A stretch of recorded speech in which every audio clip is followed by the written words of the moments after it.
In the summer of 2019, a college student named Mark rented a small basement apartment in Boston. It wasn't fancy, just one bedroom, a small kitchen, and a low ceiling, but it was cheap and close to campus. The landlord told him one rule: never use the storage room at the end of the hall. It was locked, and tenants weren't allowed inside. Mark thought it was odd, but he didn't care.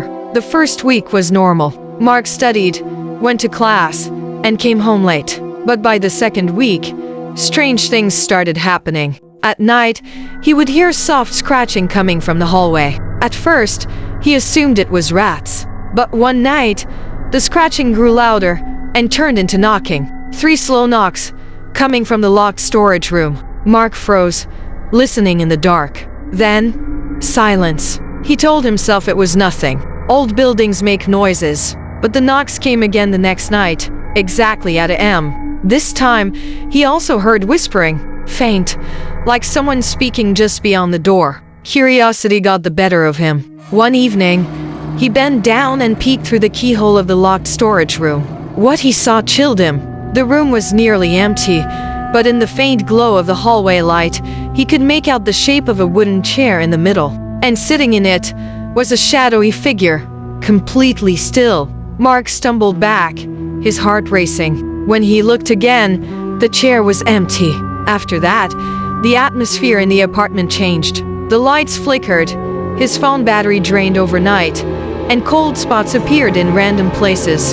Sometimes he woke up gasping, as if someone was standing right over him. One night, determined to prove he wasn't losing his mind, Mark set up his phone to record the hallway while he slept. In the morning, he checked the footage. Around AM, the screen went blurry, then cleared. The door to the storage room shook violently, and the faint outline of a figure appeared in the frame.